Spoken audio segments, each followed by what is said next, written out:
میرے رسول پاک علیہ السلام کا دروازہ سب سے بڑا دروازہ ہے، حضور کا دروازہ سب سے بڑا دروازہ ہے، لیکن میرے دوستو یاد رکھنا، نبی پاک علیہ السلام نے بھی لوگوں کو جب رستہ دکھایا ہے تو رب کریم کا رستہ دکھایا ہے، اللہ کا رستہ دکھایا، اللہ کریم کا رستہ دکھایا، لوگوں کو رب کی طرف توجہ کرائی۔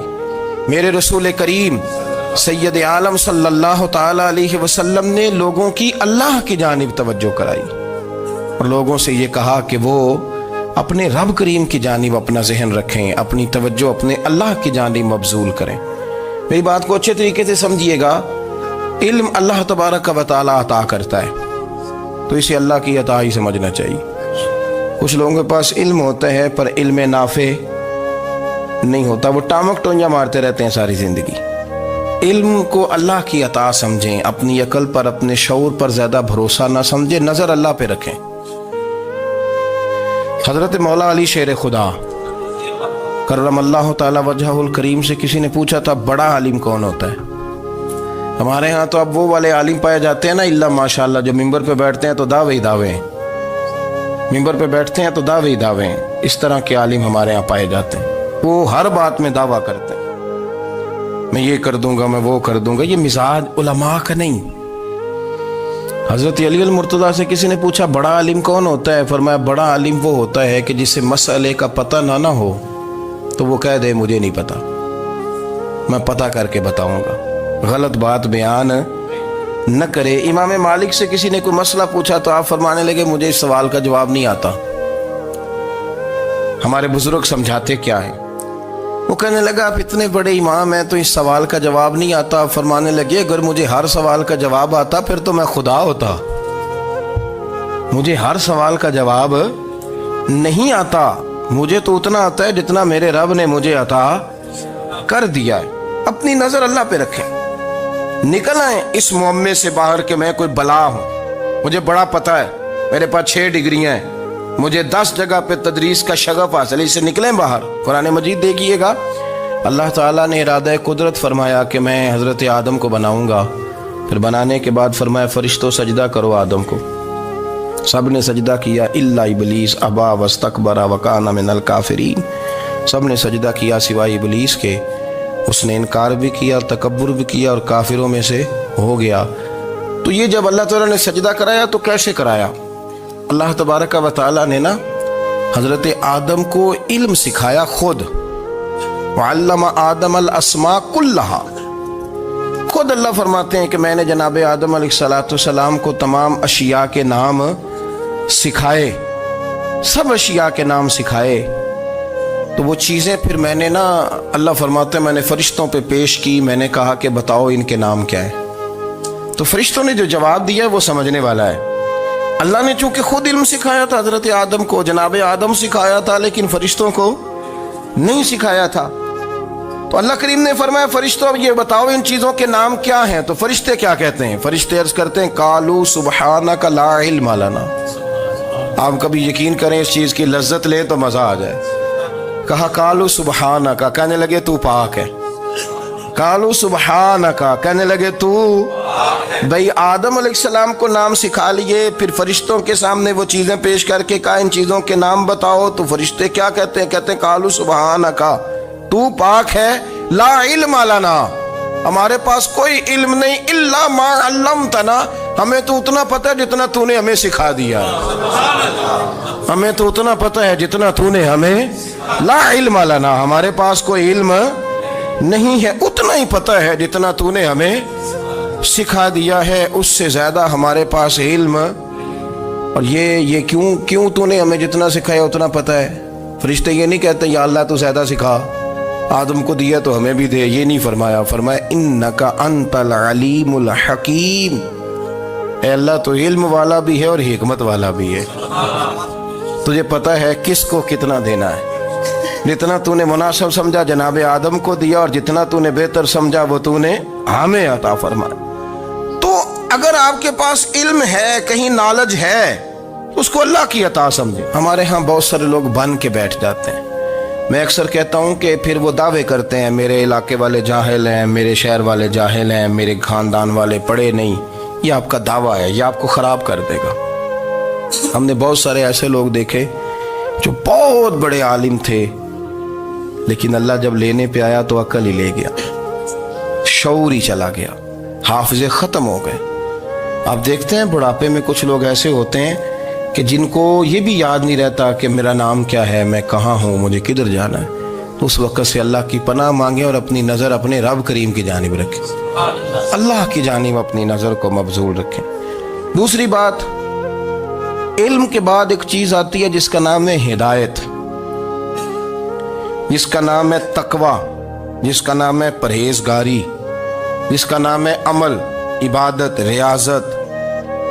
یہ بھی اسی وقت ہی نصیب ہوتی ہے جب میرا رب کریم نصیب فرما دیتا ہے۔ ہم نے نا نیکی کا اپنا اپنا سٹیٹس بنا لیا ہے، اپنا اپنا معیار بنا لیا ہے۔ کچھ لوگ کہتے ہیں کہ جناب مسجد میں سیمٹ کا توڑا دینے سے بہتر ہے کسی غریب کو آٹے کا تھیلا دے دو۔ اب اس نے اپنا مزاج بنا لیا نا نیکی کا، اس نے اپنا سٹیٹس بنا لیا۔ میرا یہ سوال ہے کہ نبی پاک صلی اللہ تعالیٰ علیہ وسلم جب مدینہ شریف آئے تھے تو حضور نے سب سے پہلے غریبوں میں آٹا تقسیم کیا تھا کہ سب سے پہلے مسجد بنائی تھی؟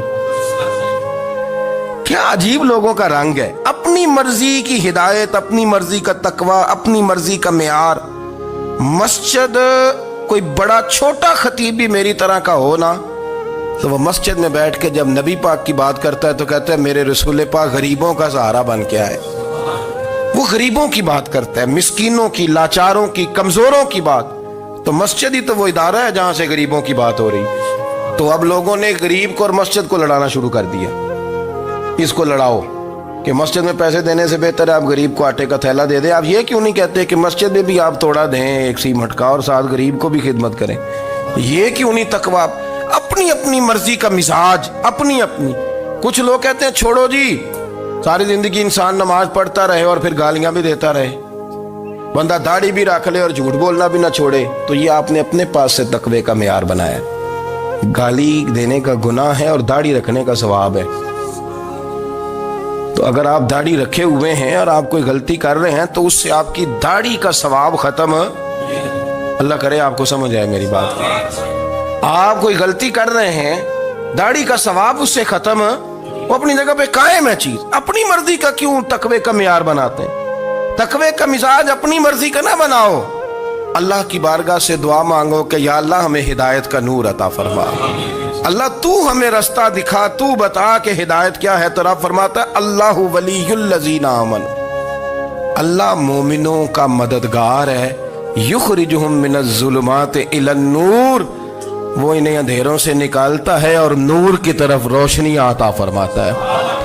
اندھیروں سے نور کی طرف اللہ لاتا ہے۔ اللہ ولی، اللہ مومنوں کا ولی ہے، وہ انہیں اندھیروں سے نور کی طرف نکالتا ہے۔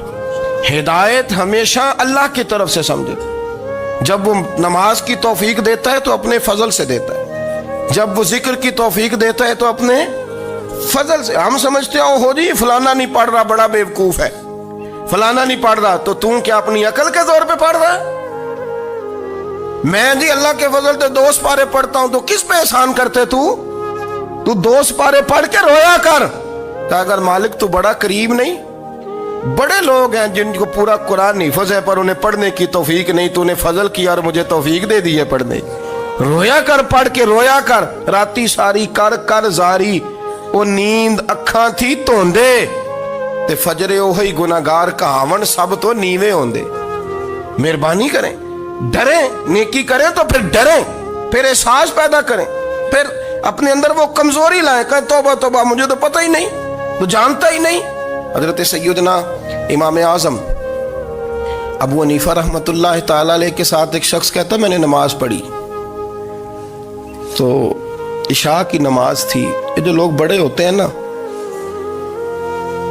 جن کے پیار کرنے والے بڑے ہوتے ہیں، ان کے گرد خوف بھی بڑا ہی ہوتا ہے، انہیں بڑا ڈر لگتا ہے، بڑی بعض اوقات آزمائش ہوتی ہے ان کی۔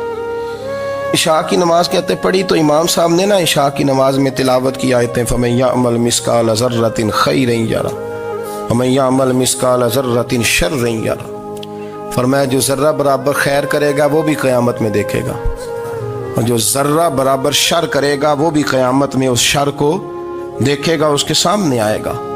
تو وہ شخص کہتا ہے کہ سارے لوگ نماز پڑھ کے چلے گئے تو امام صاحب رحمۃ اللہ علیہ نے اپنی داڑھی پکڑی رو رہے ہیں. کہتے ہیں وہ ذرہ برابر نیکی کا بدلہ دینے والے، وہ ذرہ برابر شر پہ سزا دینے والے میری سفید داڑھی کو دیکھ. مالک میرے ذرے ذرے سامنے نہ لانا، لوگ تو میری بڑی قدر کرتے ہیں دنیا، میں تو بڑا پہچانا جاتا ہوں، لوگ تو میری راہوں میں پھول لیے کھڑے ہوتے ہیں، مجھے بڑا نوازتے ہیں. قیامت میں رسوا نہ کر دینا، میرے لیے مشکل ہو جائے گی. وہ کہتے ہیں میں نے امام صاحب کا درد دیکھا، مجھے کوئی کام تھا تو میں چلا گیا. میں نے کہا کہ وہ اس وقت اللہ کے حضور حاضر ہیں تو میں دوبارہ آؤں گا.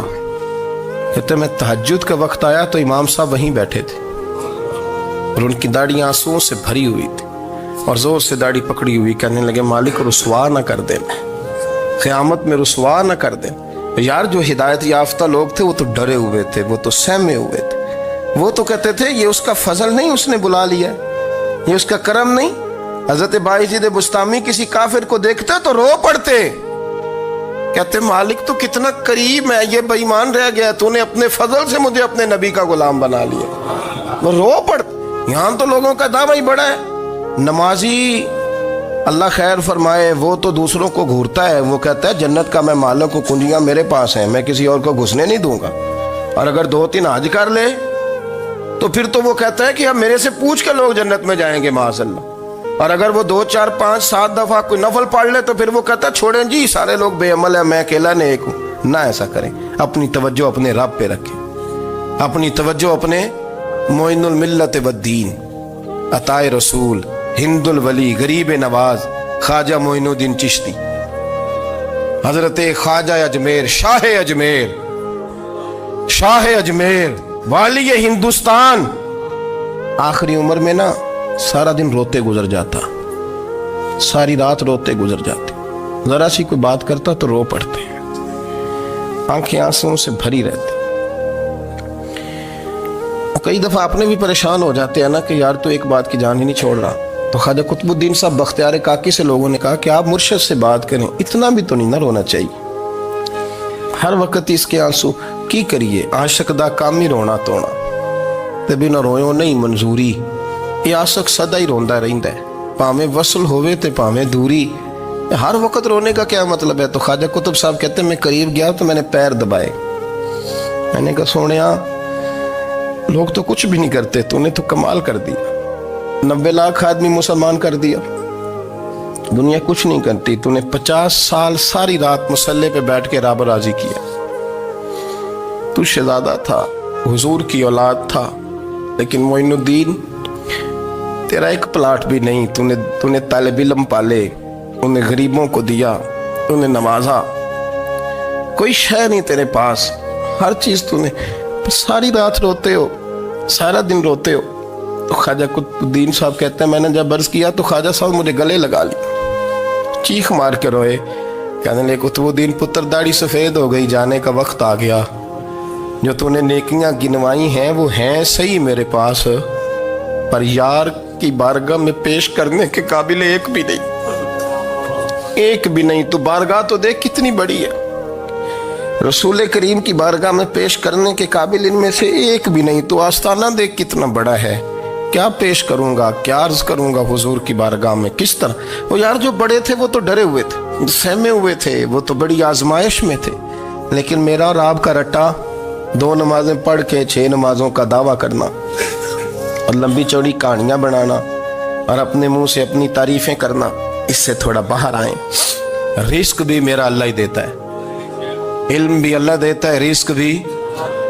بڑے بڑے فقیروں کو مالدار ہوتے دیکھا، بڑے بڑے مالداروں کو فقیر ہوتے دیکھا. بڑے بڑے، میرے ایک بڑا سخی قسم کا سجن ہے، بڑا پیارا ہے، میں اسے سخی مانتا ہوں. میں نے اپنی پریشانیوں کے دنوں میں بھی اس شخص کو سخی دیکھا. ایک دن رات کو مجھے ٹیلی فون کر کے کہنے لگا کدھر ہو؟ میں نے کہا میں گھر ہوں. نہیں اکثر سفر میں ہوتے ہو نا؟ میں نے کہا طبیعت کیسی ہے؟ ٹھیک ہے، بس حال چال پوچھنا تھا. میں نے سمجھائی، میں نے کہا یار یہ کوئی مسئلہ ہے، ورنہ رات کے 2 بجے کوئی حال پوچھنے کو فون تو نہیں نہ کرتا، کوئی مطلب ایسا تو مسئلہ نہیں نا. تو میں نے بیک کال کی, میں نے کہا یار میری بات سن, مسئلہ کیا؟ کہ نہیں کچھ نہیں دل کر رہا تھا. میں نے کہا میری گل سن, رہے ہیں اسی 4-5 سال کٹھے, میں تین جاننا, اصل بات کر. کہنے لگا مکان بھی بڑا ہے, سارا کچھ ٹھیک ہے, پر وہ بڑا ہی بے نیاز ہے. کچھ حالات اس قسم کے آ گئے ہیں کہ لوگوں کو بتاؤں بھی تو لوگ ماننے کو تیار نہیں. زیادہ نہیں, مجھے نا تھوڑے سے پیسوں کی ضرورت ہے, کوئی 15-20 ہزار اگر مل جائیں میری ضرورت. آپ یقین کریں میں روتا رہا ساری رات. میں نے کہا مہربانہ تیرا کس طرح کرانگے, اس سے لے کے زمانہ استعمال کرتا تھا, پر بے پرواہی ویکھ نہ سجڑ دی, جتھے کسے دی پیش نہ جاوے انہیں تاجہ والے در در رولے تے منگتے ہیں تخت بٹھاوے. سجنا کسے نو کارا مل دئی, کوئی کعبے خالی آوے. واللہ خیر الرازقین, وقت تو دائیں بائیں نہ جا, رزق تو تجھے میں دوں گا, میں ہوں بہتر رزق دینے والا. بڑے بڑے بادشاہ, بڑے بڑے شہنشاہ, بڑے بڑے لوگ ہاتھوں میں کاسے, فقیریاں. ام ربیعہ کہا کرتی تھیں, بڑی نیک اور صالح خاتون تھیں. وہ کہتی ہیں کہ میں نا بڑے امیر آدمی کی بیوی تھی, اپنے شوہر کے ساتھ چھت پہ بیٹھی تھی تو نیچے فقیر مانگنے والا آیا. اس نے بڑے درد سے صدا کی تو میں نے اپنے شوہر سے کہا کچھ دے دیں. کہا دفع کر, ان لوگوں نے دھندا بنایا ہوا ہے. کہتی میں میکے سے بھی بڑا مال لے کے آئی تھی, میرے ماں باپ بڑے امیر تھے, تو میں نے نا چوری اپنے خامہ سے نظر بچا کے باتھ روم جانے کے بہانے گئی اور نیچے جا کے 5 دینار میں نے اس فقیر کی ہتھیلی پہ رکھے. کہتے اس نے 5 دینار دیکھے, پھر میری طرف دیکھا تو میں نے اس کی آنکھوں میں آنسو چمکتے دیکھے. کہنے لگے بی بی رب تیرا بھلا کرے, میں 3 دنوں کا بھوکا ہوں. کہ وہ چلا گیا. میں گھر آ گئی, جب باہر آئی تو میرا شوہر کہنے لگا تو اتنی اب اتنی تو تیز ہو گئی ہے اور تو اتنی خود مختار ہو گئی ہے, میرے بغیر پوچھے مال خرچ کرے گی, جا تجھے 3 طلاقیں. کہتی میں بالدار اور وزادار باپ کی بیٹی تھی, طلاق لے کے گھر آئی تو میرا باپ ٹوٹ گیا, چارپائی پہ چلا گیا. اوہو یہ کیا بن گیا. کہتی بڑی تکلیف رہی. 1-2 سال کے بعد میرے ابا نے میری شادی کر دی. اب جس شوہر کے پاس گئی وہ بڑا نیک تھا, پرہیزگار تھا, اللہ نے بہترین صلہ دیا. کہتی چھت پہ بیٹھی تھی, دروازے پہ فقیر آیا, میں نے شوہر سے کہا کچھ دے دوں. کہنے لگا 5 نہ دینا, 15 دینا, 20 دینا, میں فقیر ہوں, میں نے فقر سے دولت دیکھی ہے, اسے خالی نہ لوٹانا. کہتی ہے کہ میں نیچے گئی اور جب میں نے اس کی طرف دینار بڑھائے تو میری چیخ نکلی, پیسے پھینک کے میں بے ہوش ہو کے گری. میرا شوہر نے آ کے اٹھایا, اندر لے گیا, پانی منہ پہ چھڑکا. کہنے لگا تجھے کیا ہوا؟ کہنے لگے یہ جو مانگنے آیا یہ میرا پہلا شوہر تھا, وہی تھا جو کہتا تھا کہ تو 5 دینار دے آئیے, جا تجھے 3 طلاقیں. پڑھو نا حدیث پاک. میرے نبی پاک علیہ السلام نے فرمایا ایک بندہ گنجا تھا. گنجا کوئی ترتیب آگے پیچھے ہو جائے تو مفہوم کے لحاظ سے, لیکن میں مفہوم اس کا واضح کرتا ہوں. ایک گنجا تھا, کوئی شے نہیں تھی, سر پہ بال بھی نہیں تھے, رویا کرتا تھا. اللہ تعالیٰ نے فرشتے کو بھیجا, تجھے کیا چاہیے؟ تو کہنے لگا بال آ جائیں اور تھوڑا مال آ جائے. فرشتے نے ہاتھ پھیرا تو بال بھی آ گئے, تو بکریاں بھی آ گئیں, لائنیں لگ گئیں, مال ہی مال ہو گئے. دوسرے کے پاس گیا, وہ کوڑا تھا, اس کو جا کے کہا کیا چاہیے؟ کہنے لگا شفا ہو جائے اور کچھ اللہ تعالیٰ آسانی کر دے. شفا بھی ہو گئی, گائیں بھی دے دی, بھینسیں بھی دے دی, مال ہی مال ہو. پھر ایک کے پاس گیا, وہ اندھا تھا, تجھے کیا چاہیے؟ اس نے کہا آنکھیں ملنے اور کچھ ساتھ اللہ مال دے دے. اونٹ ہی اونٹ ہو گئے. جب بڑا نواز دیا تو پھر مالک نے امتحان لینے کا ارادہ کیا. یاری تیری سونا ہے پر آزمائشاں بھی تیریاں اگ, آزمائشاں تیریاں, صحیح کہہ رہا ہوں, آزمائشاں تیریاں, یاری تیری سونا ہے پر آزمائشاں تیریاں. اے سونا پرکھیا جامدائی, پہلو نال لگاں دے لگ. اللہ نے فرمایا آزمائش کرو. سب سے پہلے گنجے کے پاس آئے, اسے کہا اللہ کے رستے میں کچھ دیکھا نہیں لگا, میرے خرچے ہی بڑے, دیکھو تو صحیح کتنی مشکل میں وقت گزارتا ہوں, حال ہی کوئی نہیں. تو اس نے کہا میں نے تو سنا ہے تو گنجا اور بھوکا ننگا تھا. کہنے لگا میں تو جدی پشتی رئیس اعظم ہوں, تجھے کس پاگل نے کہا ہے بھاگ جا؟ اس نے کہا اچھا جیسے تو تھا ویسے ہی ہو جائے. کھیت کھلیان اجڑ گئے, پھر سے گنجا ہو گیا. حضور علیہ السلام فرمانے لگے, پھر وہ اس کے پاس گیا جو کوڑا تھا, اسے کہا کچھ دے. کہنے لگا خرچے ہی بڑے, اب پوچھ لیں کسی امیر آدمی سے، کہے گا چکی کے نیچے ہاتھ ہے میرا، میرے سے زیادہ تو پریشان بندہ ہی کوئی نہیں. کیا بتاؤں آپ کو، اتنا ٹیکس ہے، اتنا جرمانہ ہے، فلانی شے، بڑا کچھ گنواتے ہیں لوگ. اس نے کہا میں نے تو سنا تو پہلے کوڑا تھا. اس نے کہا جا دوڑ جا، میں تو رئیس اعظم ہوں، دادا بھی پردادا بھی اور ساری نسل ہی. اس نے کہا اچھا جیسے تو تھا ویسے ہی ہو جائے. پھر وہ گیا اندھے کے پاس اور جا کے کہا اللہ کے نام پہ کچھ دے.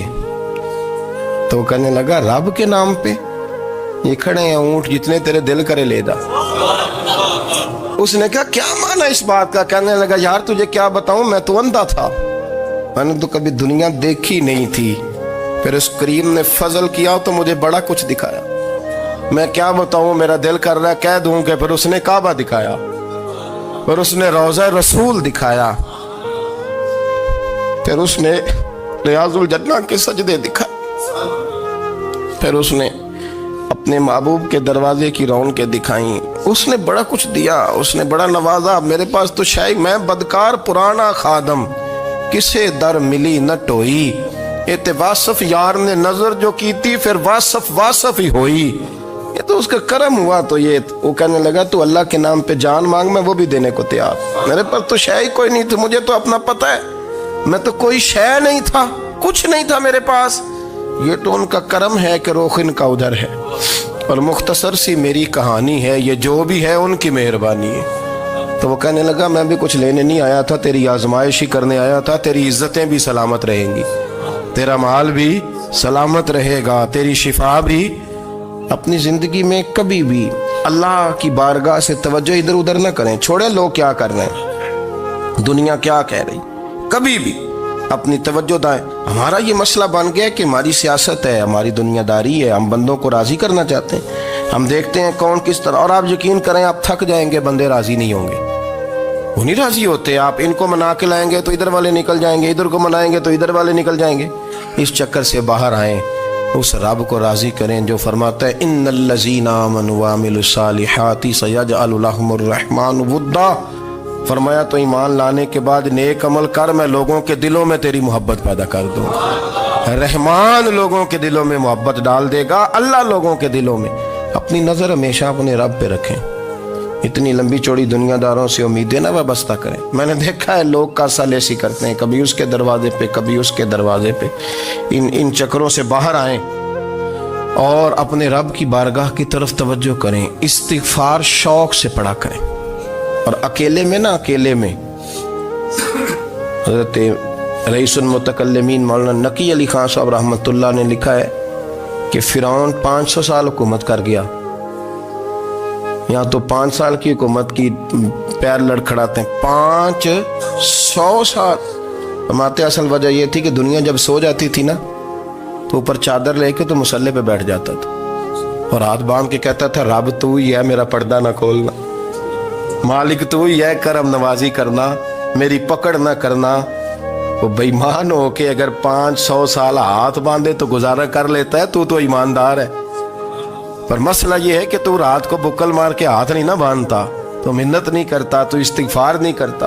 توبہ کریں تو بچے رہیں. وہ اتنی لمبی حکومت کر گیا چونکہ رات کو کہتا تھا مالک رب تو ہی ہے، لیکن مہربانی فرما، میری پکڑ نہ فرمایا تو اللہ نے تو اس کو مہلت دے دی.